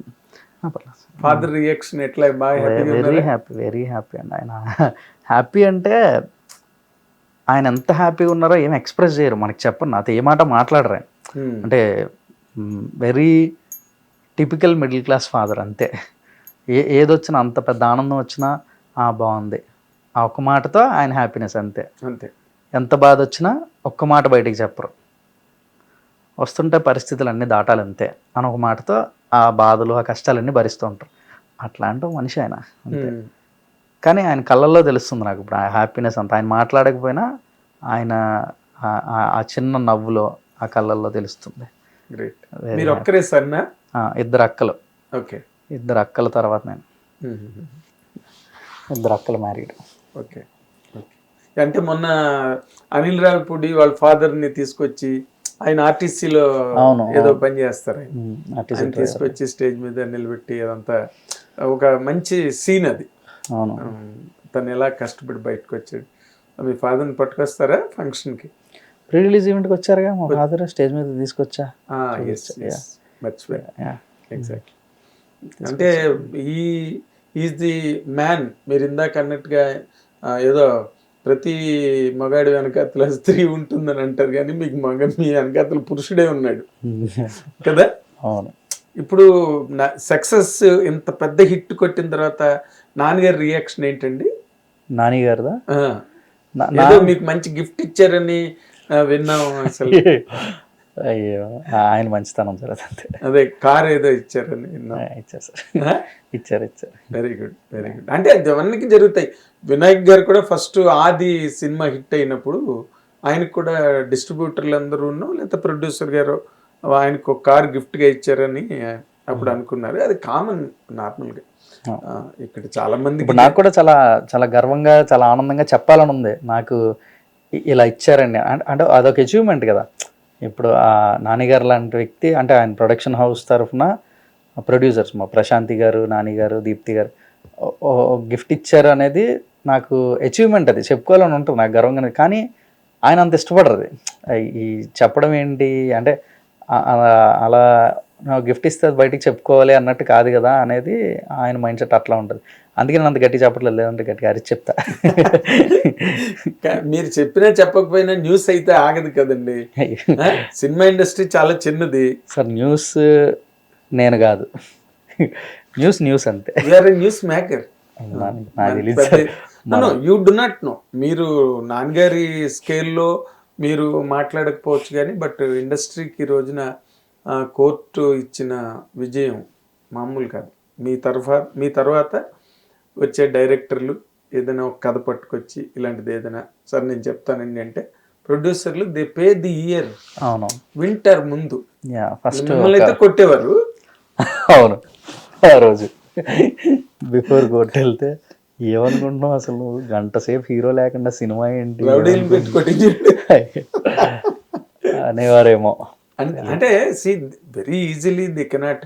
ఇప్పుడు మరి బింబిసార కథని వశిష్ఠ దాదాపు 9 ఏళ్ళు పట్టుకు తిరిగాడు. విరూపాక్ష కథ 7 ఏళ్ళు, కార్తిక్ దండు 7 years పట్టుకు తిరిగాడు.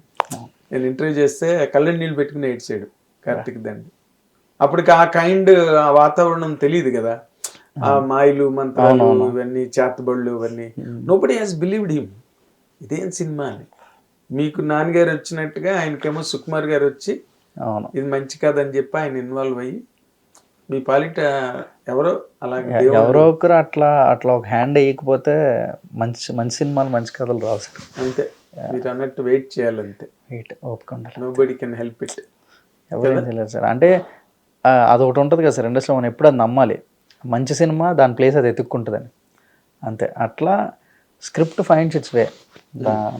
నేచర్ ఈ సినిమా వరకు, కోర్టు వరకు నేను నేచర్కి 100% క్రెడిట్ ఇస్తా. నేచర్ సపోర్టెడ్ అస్ లాట్ అంటే లాట్. కొన్ని వందల సందర్భాలు ఉన్నాయి. ఈరోజు ఇది అవ్వదు ఎట్టి పరిస్థితులు, ఇది ఇంక ఇంపాసిబుల్, మన వల్ల కాదు అంటే ఐ బిలీవ్ ఇన్ నేచర్, ఇది అవుతుంది అని కూర్చునే వాళ్ళం. మళ్ళీ స్టార్ట్ చేసి మానిటర్ ఆన్ చేయక అమ్మ రెడీ కెమెరా అని పెడితే అయ్యేది అంతే. అట్లా జరిగిన సందర్భాలు ఉన్నాయి. అదేంటండి అలాంటిది మీరు ఇది జరగదు, ఇలా జరిపించలేము అని అనుకుని మళ్ళీ అది జరగడం, అవి కదా రియల్ ఇంట్రెస్టింగ్ ఎపిసోడ్స్. సినిమా అంతా అయిపోయిన తర్వాత ఫైనల్ కట్ అయ్యి RR అయిపోయి ఫస్ట్ కాపీ వచ్చిన తర్వాత అన్ని బాగానే ఉంటాయి, అన్ని బాగుంటాయి సినిమా చూస్తాం కాబట్టి. బట్ ఆర్టిస్ట్ అనుకున్న టైంకి రాకపోవడం, లేకపోతే అనుకున్న ఆర్టిస్ట్ దొరకపోవడం, ఇలాంటివన్నీ. వెదర్ ఫోర్కాస్ట్ అండి, వైజాగ్లో మేము షూట్ చేస్తున్నాము. వెదర్ ఫోర్కాస్ట్ రిపోర్ట్ 3 days ముందు నుంచి చెప్తున్నారు ఆ రోజు వర్షం పడుతుంది. మేము షూట్ పెట్టాం, వర్షం పడుతుంది అని. పెడదామా, అవుట్డోర్లో ఉన్నాం, యూనిట్ అంతా అవుట్డోర్లో ఉన్నాం. క్యాన్సిల్ చేస్తే ఇంకో రోజు ఈరోజు క్యాన్సిల్ చేస్తే ఇదే సీన్ తీయడానికి ఇంకో రోజు ఎక్స్ట్రా ఉండాలి వైజాగ్లో ఒక రోజు ఎక్స్ట్రా ఉండటం ప్రాబ్లం కాదు, అంటే కాస్ట్ వైజ్ ఎక్స్ట్రా వస్తుంది.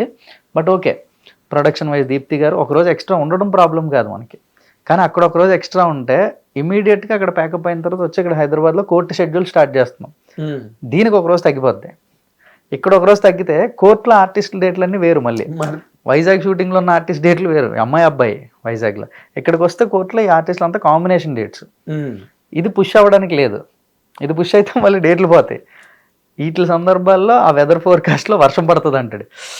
వర్షం ఏంట్రా అని మనం ఇంకా మొండితనమే అది. ఏం కాదు, పొద్దున కెమెరా పట్టుకుని పదండి వెళ్దాం, మన సీన్ అయిపోయే వరకు వర్షం పడదు అన్నాం. నమ్మే అంతే, వర్షం సీన్ అయిపోయే వరకు పడదు అన్నాం. గ్రేట్. వెళ్ళి అది గరిల్లా మేకింగ్. మళ్ళీ కెమెరా ఎక్కడో దాచిపెట్టి ఈ అమ్మాయి వీళ్ళు వాక్ చేసుకుంటే వెళ్ళడం సీన్. మద్దెలపాలెం బస్ స్టాప్లో మీరు సినిమా చూస్తే మీకు అర్థమైపోతుంది. చూసాను. ఒరిజినల్ క్రౌడ్ మధ్యలో నడుచుకుంటే వెళ్ళాలి, మేము కెమెరా ఎక్కడో దాచాం, వెళ్ళి నడుచుకుంటే వెళ్ళాలి. అది నెంబర్ ఆఫ్ ఒరిజినల్ క్రౌడ్లో షూట్ అంటే అంత ఈజీ కాదు. మనం అనుకున్నట్టుగా షార్ట్ రాదు. మనం కరెక్ట్గా పర్ఫార్మెన్స్ ఇవన్నీ కరెక్ట్గా వచ్చినప్పుడు ఎవడొకటి అడ్డొస్తాడు, మళ్ళీ 1 more. అట్లా ఇవన్నీ చేసుకుంటూ వెళ్తే ఎండగానే ఉంది, వర్షం పడిపోద్ది అన్నారు పొద్దున్న నుంచి, ఇంకా ఎండగా ఉంది ఏంటిది అని ఒక్కొక్కరు అలా చూసుకుంటున్నారు. మనమేమో ఏం సంబంధం లేకుండా షూట్ చేస్తూనే ఉన్నాం. చేసాం అయిపోయింది, ఓకే డన్ అనుకున్న షాట్లు అన్నీ వచ్చాయి, తీసేసాం అని డన్ ప్యాకప్ అని అక్కడి నుంచి కెమెరా మౌంట్ డిస్మౌంట్ చేసి వెహికల్లో పెడుతున్నాం, కెమెరా వెహికల్లో ఎక్కిస్తున్నాం, వర్షం పడింది. స్టార్ట్ ఓకే, నేచర్ సపోర్ట్ చేస్తుంది అనడానికి ఎంతకన్నా ఉంటాయి ఎగ్జాంపుల్ అనుకున్నాం. రియల్లీ ఇంకంతకని లేదు, బాగా జరిగింది. ఎందుకంటే వాన రాకడ ప్రాణం పోకడ తెలియదు అంటారు కదా. వర్షం ఎప్పుడు వస్తుంది ఎవరు చెప్పగలడు? వాళ్ళ తాలూకు ఫోర్కాస్ట్, వెదర్ ఫోర్కాస్ట్ కూడా మిస్. వెదర్ ఫోర్కాస్ట్ నిజమే, వర్షం పడింది, బట్ కానీ మనకు కావాల్సిన టైమింగ్ మాత్రం ఆపింది.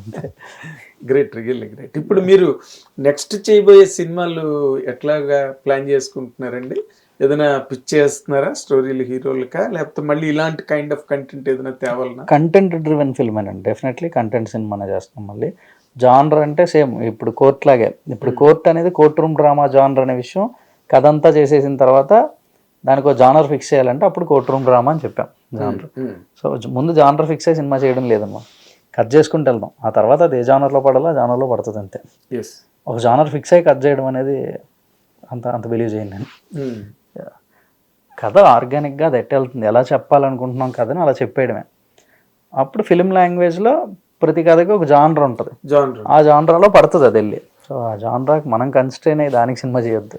మనం చేసిన కథ ఏ జానరాలోకి వెళ్తుందో అది వెళ్తుంది అంతే. నా పర్సనల్ జానరా for court film is love story. దాని టైటిల్ కోర్ట్ అవ్వచ్చు, అది కోర్ట్ రూమ్ డ్రామా అవ్వచ్చు, కోర్ట్ రూమ్ డ్రామా అవ్వచ్చు, కానీ అది లవ్ స్టోరీ నా వరకు అంతే. But more dominated by legal forces in the story. అదే ఇప్పుడు నెక్స్ట్ చేసే సినిమాలు వాటి మీద ఎక్కువ మీకు మీద ఇప్పుడు హై ఎక్స్పెక్టేషన్. మళ్ళీ భయమే ఇవన్నీ క్యారీ చేయకూడదు సార్, అంతే. అది మాత్రమే పెట్టుకున్నాం, అంతా క్యారీ చేయదు. ఆర్గానిక్ గా ఇంకా నెక్స్ట్ అంతే సార్. మనం ఇప్పుడు నాన్నగారు కూడా మంచి మాట అన్నారు, నెక్స్ట్ సినిమా అని మాట్లాడుకున్నప్పుడు, నువ్వు అంటే కోర్టుకు ముందు ఎలా పనిచేసావో దాని రిజల్ట్ కోర్టు. ఇప్పుడు కోర్టు తర్వాత నువ్వు ఎలా పనిచేయాలంటే కోర్టు కన్నా బెటర్గా పనిచేయాలి అనేది నువ్వు పెట్టుకుంటే అది నీ బ్యాగేజ్. అది క్యారీ చేస్తే ఇట్స్ అ బ్యాగేజ్. అప్పుడు నువ్వు కోర్టుకు ముందు ఎలా పనిచేసావు అలా మానేసి ఇంకోలా పనిచేస్తూ ఉంటావు, అది వర్కౌట్ అవ్వదు. కోర్టుకు ముందు నువ్వు ఎలా పనిచేసావు అలాగే పనిచేస్తే మళ్ళీ నీకు కోర్టు లాంటి రిజల్ట్ ఇంకా బెటర్ రిజల్ట్ వస్తుంది. కోర్టు కన్నా బాగా చేయాలని పెట్టుకొని పనిచేసావు అనుకో, ఎక్కడో మళ్ళీ అది డిస్టర్బ్ అవుతుంది. అంటే మరి ఈ బ్యాగేజ్ని క్యారీ చేస్తున్నట్టే కదా. అవును, కోర్టు నేను బాగా చేయాలంటే it is already there on your shoulders. అందుకే నేను అది పెట్టుకోవట్లేదు. కోర్టు కన్నా బాగా చేయాలి అనేది లేదు నాకు. కోర్టు ఎలా చేసానో అలా పనిచేస్తా. అంటే ఇంకో కొత్త కాన్సెప్ట్ లో వెళ్తున్నారా, లేకపోతే కోర్ట్ రూమ్ డ్రామా వైపు? లేదు, కోర్ట్ రూమ్ డ్రామా కాదు. మళ్ళీ కోర్ట్ రూమ్ డ్రామా చేయడం కొంత టైం పడుతుంది, 2-3 సినిమాల తర్వాత చేస్తాను.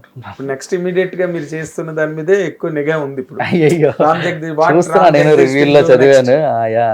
Waiting for his next, what will see what will he do for his second.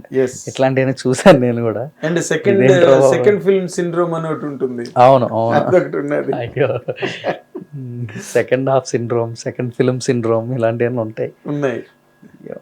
అంటే ఇప్పుడు ఏంటి హీరోతో వెళదామన్నా? ఇప్పుడు మీకు ఈజీగా హీరోల దగ్గర ఓపెనింగ్లు వస్తాయి కదా, పెద్ద హిట్ వచ్చిన తర్వాత. అంటే మీకు వెంటనే ముందు అసలు ఒక అవకాశం, మీకు విజిటింగ్ కార్డు వచ్చింది. ఇప్పుడు నాన్నగారి దగ్గర మీరు 8 నెలలు వెయిట్ చేసినట్టుగా ఇప్పుడు అక్కలా మీ దగ్గర నుంచి ఫోన్ వస్తే వాల్యూ ఇస్తారు ముందు. ఫస్ట్ గేట్ ఓపెన్ అవుతుంది. ఎస్, ఈ made a sensible film and it is a success, మంచి సక్సెస్, రోరింగ్ హిట్ అయింది కాబట్టి దే బిలీవ్ యూ. వాట్ ఇక్కడ సక్సెస్నే కదండి బిలీవ్ చేసేది. అవును, మెరిట్ని కాదు కదా. అవును. సో కథ అయితే చేస్తున్నాము. కథ మొత్తం ఫినిష్ అయిన తర్వాత ఈ కథలో ఎవరు ఫిట్ అయితే వాళ్ళ దగ్గరికి వెళ్తాం. వీళ్ళకి సూట్ అవుతుంది అది, ఓకే ఈ కథ వీళ్ళు చేస్తే బాగుంటుంది అని మనకోటి అనిపిస్తుంది కదా కథ అయిన తర్వాత. అనిపించిన వాళ్ళ దగ్గరికి వెళ్దామని అనుకుంటున్నాం. సో అంతే, అంతేగాని ఎవరినో ఒకరిని దృష్టిలో పెట్టుకుని మనసులో పెట్టుకుని ప్రేమించడం, దానికి ఒక ప్రేమ లేఖ రాసినట్టుగా కథ రాసుకోవడం, అది కాదు. That's not your process. ప్రస్తుతానికి అది లేదు సార్, అలా చేయట్లేదు. You're only writing a story. కథ అవుతుంది, ఐడియాగా చెప్పున్నాం నాన్నగారికి. నాన్నగారే ప్రొడ్యూసర్, మళ్ళీ ఆయన కాబట్టి. నాన్నగారిని టార్గెట్ చేయట్లేదా మీరు? మీ మీద ఒక నమ్మకం కూడా వచ్చింది కదా ఇప్పుడు ఆయనకి. అవునవును, అంటే కథ సార్, అంటే కథ కరెక్ట్గా వర్కౌట్ అయ్యి ఇది నాన్నగారు చేస్తే బాగుంటుంది ఈ సినిమా. ఇప్పుడు కోర్టు సినిమా మొత్తం రెడీ అయిన తర్వాత ఇది ప్రియదర్శి చేయాలి, ఇది ప్రియదర్శి సినిమా అని ఎలా అనిపించిందో అలా కథ అయిన తర్వాత అనిపిస్తుంది మనకు ఒకటి. కోర్టు ప్రియదర్శి కథ అనుకున్నప్పుడు దర్శికి బాగుంటుంది, దర్శియే బాగుంటాడు ఇందులో. దర్శి మాత్రం అక్కడ దర్శి ఒక్కడే కాదండి, ఆల్ ఆర్ టైలర్ మేడ్ అండి. అవును అవును, హర్షవర్ధన్ ఎంత బాగా సూట్ అయ్యాడో, ఆ హెవీనెస్, వాయిస్ అసలు మ్యానిపులేటింగ్ గా మాట్లాడతారు ఆయన. ఏమి పెర్ఫార్మెన్స్, శివాజీ గారి అగ్రెషన్, శివాజీ అగ్రెషన్, అసలు అసలు శివాజీ ఇంత గ్రేట్ యాక్టరా అని అనిపించే అంత పెర్ఫార్మెన్స్ డ్రా చేశారు మీరు. అండ్ హీ ఆల్సో అసలు చితకొట్టేశాడు శివాజీ. అసలు నేను అనుకున్నా షూట్ చేస్తున్నప్పుడు మానిటర్లు తినేస్తున్నాడు కెమెరా అని, అదే స్క్రీన్ నేను అని అనుకునే వాళ్ళు. బాగా చేస్తారు. ఆ ఇద్దరు పిల్లలు వాళ్ళు దే ఆర్ గుడ్. అందరూ ఒక క్యారెక్టర్ అని కాదు, అన్ని క్యారెక్టర్లు పండినాయి కథ పరంగా. అది that is where the film became such a big hit real, మంచి స్కేల్లో. And we wish you all the very best Jagadeesh గారు కమింగ్ డేస్. ఎందుకంటే మీరు చాలా మంచి సెన్సిబుల్ హిట్ సినిమా ఇండస్ట్రీలో నిర్మాతలు కానీ, హీరోలు కానీ, ఇంకొకరు కానీ, ఇంకో రైటర్లు కానీ ఇంకో వైపుకి తిరిగి చూసే విధమైన ఒక సక్సెస్. అది సినిమా ఇండస్ట్రీకే ఇదొక కాల్, ఇదొక కాల్. ఎందుకంటే లేకపోతే వినరు, లేకపోతే మళ్ళీ మన రెగ్యులర్ రొడ్డ సినిమాలు వచ్చేస్తాయి, కాంబినేషన్స్ అనుకుంటారు, ఆ కాంబినేషన్స్ మీద వెళ్ళిపోతారు. ఆయన నాన్నగారు కూడా అంటే ఈ ట్రావెల్లో, ఈ జర్నీ, ఈ ప్రాసెస్లో ఆయన మాట్లాడిన దాంట్లో నాకు అదొకటి నాకు చాలా బాగా అనిపించిన విషయం. ఇది మంచి కథ, జెన్యూన్ సినిమా, ఇది చెప్పాల్సిన కథ, కానీ దీన్ని ఎవరు ప్రొడ్యూస్ చేయరు అనే సినిమాలు నేను ప్రొడ్యూస్ చేస్తా అన్నారు. భలే అనిపించింది నాకు నిజంగా. కరెక్టే కదా, కావాలి ఇలాంటి మనిషి ఒకరు, కావాలి ఇండస్ట్రీకి ఒకరు ఉండాలి ఇలాంటి వాళ్ళు అని. కరెక్ట్. లేకపోతే ఎట్లా వస్తాయి సార్ కొన్ని సినిమాలు? కోర్టు ఎందుకు వస్తుంది? కోర్టు నాకు అదే అనిపిస్తుంటుంది. నేను మొన్న ఒక ఇంటర్వ్యూలో కూడా చెప్పాను, నేను అంటే వాల్ పోస్టర్ కాకపోతే ఈ సినిమాకి అడ్రస్ ఏమై ఉండేది అని. రిలీజ్ అయిపోయిన సెకండ్ డే రాత్రి పడుకుంటున్నప్పుడు, అంటే అప్పుడప్పుడే పడుకోవడం స్టార్ట్ చేస్తాం కదా, సెకండ్ డే నిద్రపోతున్నప్పుడు ఆలోచించి, అలా పడుకునేలా ఆలోచిస్తుంటే వాల్ పోస్టర్ కనుక లేకపోతే కోర్టు పరిస్థితి ఏంటి అని అప్పుడు ఆలోచించా. నాకేం కనపడలేదు ఫ్యూచర్ అసలు. కోర్టు హ్యాపీన్ అయ్యేదా అనే డౌట్ వచ్చింది వాల్ పోస్టర్ లేకపోతే, నాన్నగారు లేకపోతే. అంటే అట్లాంటి మనిషి ఒకరు కావాలి సార్, నాన్నగారు లాంటి మనిషి కావాలి. 100% కావాలి, 100%. ఈ proved on many several occasions, not one time. ఇది ఇంకా అందుకే ఈ రోజుకి ఆయన మాటకు ఆ వాల్యూ. నాన్నగారు ఒక మాట అంటే, ఈయన ఒక మాట అన్నాడంటే ఏదో ఉండే ఉంటది. అదే ఆయన ఛాలెంజ్ విసిరేడు కానీ అది వార్నింగ్ లాగా వెళ్ళింది ఆడియన్స్. మీరు చూడకపోతే జాగ్రత్త అన్నట్టుగా ఆడియన్స్ ఫీల్ అయ్యి నిజంగా.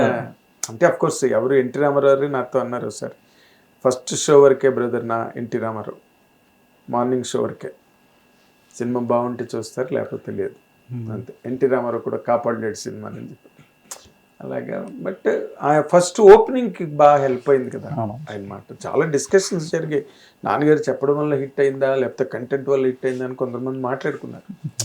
I also participated in that discussion. నాన్నగారు మాట ఓపెనింగ్కి పనికొస్తుంది, తర్వాత సినిమా బాగుండాలి కదా. ఆయన ఆ మాట అనడానికి కాన్ఫిడెన్స్ కూడా సినిమావే కదా ఫైనల్గా. అండ్ శైలేష్ కాలనీ వెంటనే మెసేజ్ పెట్టేశాడు, I'm happy my next film is safe అని. నా సినిమా సేఫ్ అని పెట్టారు. ఆయన మాట అన్న తర్వాత వెంటనే స్టేజ్ మీద శైలేష్ గారు వచ్చారు నా దగ్గర వచ్చి, ఏ నా సినిమా స్టేక్లో ఉంది, నువ్వు ఖచ్చితంగా హిట్ కొట్టాలంటారు. అయ్యో సార్. అదే సినిమా చూడగానే వెంటనే ట్వీట్ చేశాడు కదా, మై ఫిల్మ్ ఇస్ సేఫ్ అన్నాడు. నా సినిమా సేఫ్. గ్రేట్ అండి. And we wish you really many more land marks. ఇది ఒక ల్యాండ్ మార్క్ ఈ ఫిల్మ్. అలాంటి ల్యాండ్ మార్క్స్ మీ కెరీర్లో ఇంకా బాగా రావాలి. మీరు మంచి డైరెక్టర్గా తెలుగు సినిమా సుసంపన్నమైన సినిమాలు మీరు చేయాలి. మీ ద్వారా, మీ జీనియస్ ద్వారా ఇంకా మంచి సినిమాలు, నాన్నగారు లాంటి నిర్మాతలు మీకు మళ్ళీ చేదోడు వాదోడుగా ఉండి. ఇప్పుడు ఎవరైనా ఒప్పుకుంటారులేండి, ఇప్పుడేముంది. నాన్నగారు ఫిల్మ్లో ఎవడో గంట కడతాడంటే ఆయన కట్టేశాడు నాన్నగారు, ఇప్పుడు ఎవరైనా కట్టేస్తారు మీకు. All the very best. ఒక స్టాంప్ ఉంది, నాని ప్రోడక్ట్ అని. Nani product yes. చాలా ఐఎస్ఐ స్టాంప్. అవునవును. గుడ్ లక్ జగదీష్ గారు, all the very best. Thank you so much అండి. అది ఆయన తాలూకా ప్రయాణంలో ఇట్స్ నాట్ వెరీ ఈజీ. ఆయన చెప్పినట్టుగా ఒక మంచి అన్నానికి మంచి కూర దొరకదు అంటారు ఒక్కొక్కసారి. అలాంటి కథకి నాన్నగారు లాంటి నిర్మాత దొరకడం ఆయన కళలు ఫలించడం, సినిమా అంత పెద్ద హిట్ అవ్వడం సినిమా ఇండస్ట్రీకి ఒక పెద్ద పండగ కోర్టు సినిమా ఈ మధ్య రోజుల్లో. మీరు చూస్తున్నారు, ఇంకా చాలా కాలం చూస్తారు. చాలా పెద్ద సక్సెస్ సినిమా. చూడని వాళ్ళు ఎవరైనా ఉంటే మళ్ళీ చూసేయండి వెళ్ళి. Thank you watching. Hit TV app, ఇందులో short news, live news, entertainment shows, movies, digital magazines తో పాటు మీ జిల్లా వార్తలను కూడా ఫ్రీగా చూడొచ్చు. ఇంకెందుకు ఆలస్యం, వెంటనే హిట్ టీవీ యాప్ ని డౌన్లోడ్ చేసుకుని ఫ్రీగా ఎంటర్టైన్మెంట్ పొందండి. Hit TV app. Hit TV app. Please download hit TV app. Hit TV యాప్ని ఫ్రీగా డౌన్లోడ్ చేసుకొని ఎంజాయ్ చేయండి. మీకు నచ్చిన ఎంటర్టైన్మెంట్ కోసం హిట్ టీవీ యాప్ ని ఫ్రీగా డౌన్లోడ్ చేసుకుని ఎంజాయ్ చేయండి. హిట్ టీవీ యాప్ని డౌన్లోడ్ చేసుకుని ఆస్వాదించండి, ఆశీర్వదించండి. ఇంతమంది సెలబ్రిటీలు హిట్ టీవీ యాప్ ని డౌన్లోడ్ చేసుకోండి అని చెప్తున్నారంటే ఎంత మంచి యాప్ ఆలోచించండి. అమెరికా అమెరికా అమెరికా అమెరికాలో చదవాలనుకునే వాళ్ళకి విశ్వసనీయమైన పేరు మన శౌర్య consultancy. UK Law 1 Year Masters. UK Law 1 Year Masters. 2 years work permit up to 5 years visa. Contact Saurya Consultancy. Contact 89851 89851.